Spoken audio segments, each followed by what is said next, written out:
Mengapa baptisan berarti kematian? Poin terakhir yang ingin saya sampaikan adalah bahwa Alkitab memakai baptisan untuk melambangkan kematian. Malahan baptisan juga mewakili kemartiran. Hal ini dapat kita temukan dalam pengajaran Yesus. Sebagai contoh di Markus 10 ayat 38 sampai 39 dan Lukas 12 ayat 50. Yesus berkata, "Aku harus menerima baptisan." Setiap orang tahu bahwa yang sedang dikatakan oleh Yesus saat itu adalah ada kematian yang harus kujalani. Jadi sudah sejak awal di sini, Yesus memakai kata baptisan sebagai rujukan bagi kematian.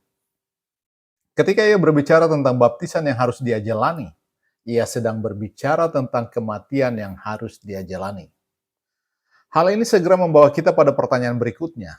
Mengapa baptisan memberi penekanan pada kematian? Mengapa kematian itu sangat penting? Kematian bukanlah bahan pembicaraan yang menyenangkan. Mengapa kita harus terus membicarakannya? Alasannya sangat sederhana. Kita dapat melihat dalam 2 Korintus 5 ayat 17, sebuah ayat yang sangat terkenal. Jadi, siapa yang ada di dalam Kristus, ia adalah ciptaan baru.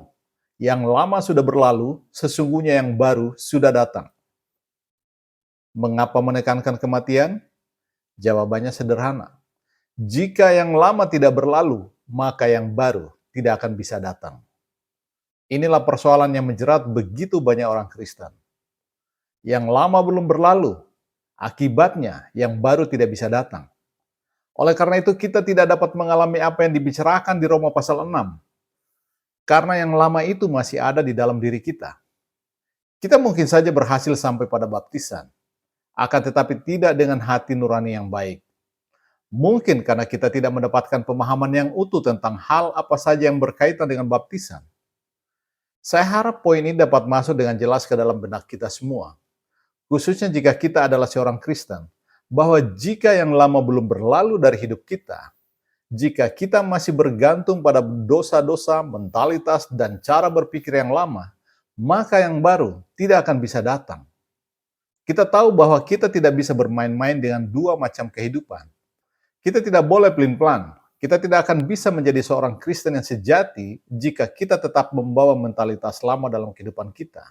Kecuali, saya mohon Anda bisa memahami hal ini dengan baik. Kecuali yang lama itu harus berlalu. Jika mentalitas semacam ini tidak disingkirkan dari diri kita, maka kita tidak akan pernah menjadi seorang Kristen sejati. Yesus pernah berkata dengan tegas, "Kamu tidak bisa melayani Allah dan Mammon sekaligus." Ada banyak orang Kristen sekarang ini yang mencoba melakukan hal ini dengan berusaha mencari alasan yang terdengar rohani untuk membela diri. Ini hanya akan membuat Anda menipu diri sendiri. Lantas mengapa harus menekankan pada kematian? Mengapa baptisan berarti kematian? Ingatlah baik-baik. Karena jika yang lama itu belum berlalu, maka kita tidak akan pernah mengalami sepenuhnya seperti apa kebangkitan ke dalam hidup itu. Itulah akar persoalannya. Di Roma 6 ayat 7, dalam pasal yang sama, Paulus berkata bahwa lewat kematian kita bebas dari dosa. Pahamilah hal ini sebaik mungkin. Takut mati adalah salah satu alasan mengapa banyak orang Kristen tidak berserah, tidak berkomitmen sepenuhnya. Karena mereka sebenarnya masih tidak ingin berpisah dari cara hidupnya yang lama. Itulah sebabnya mengapa Alkitab berbicara tentang komitmen total. Karena di dalam kematian, Anda membuat komitmen yang total. Jika kita mengucapkan sumpah prajurit, kita tidak sekedar menyatakan kesetiaan kepada kaisar, akan tetapi kesetiaan yang dipertahankan sampai mati. Hal yang sangat dipahami oleh setiap prajurit Roma. Mati selalu berarti total. Kita tidak bisa sekedar setengah mati. Karena itu berarti bahwa kita belum mati. Mungkin sekarang ini banyak orang Kristen yang hanya setengah mati. Dan akibatnya mereka juga hanya setengah hidup. Saya ingin katakan kepada Anda bahwa jika Anda hanya ingin setengah mati saja, lebih baik Anda sekalian menjadi orang non-Kristen dan segera mengejar dunia, berkubanglah dalam segala hal yang ditawarkan oleh dunia pada Anda, dan memuaskan hasrat dosa sampai ke puncaknya, lalu mati di dalam dosa. Selesai. Kemudian, terimalah neraka dalam kekekalan sebagai resikonya. Daripada Anda bermain-main dengan keadaan setengah-setengah, Lebih baik jangan menyeret kaki Anda memasuki gereja. Kami tidak butuh hal seperti itu. Dan Anda juga tidak membutuhkannya. Lantas apa arti baptisan? Baptisan adalah komitmen untuk mati. Mati bagi hidup lama, supaya kita bisa menikmati hidup yang bebas dari dosa. Hanya orang yang telah mati sepenuhnya yang bisa dibangkitkan sepenuhnya. Kita tidak akan bisa dibangkitkan kalau kita tidak mati. Kita tidak akan bisa dibangkitkan kalau kita masih setengah mati. Hanya jika kita sudah mati, baru kita bisa dibangkitkan. Dengan menanggalkan tubuh daging ini pada saat dibaptis, seperti yang dikatakan oleh Paulus dalam Kolose 2 ayat 11-12, saat cara berpikir kita tidak lagi didominasi oleh daging, melainkan didominasi oleh Allah, maka kita akan hidup sepenuhnya bagi Allah.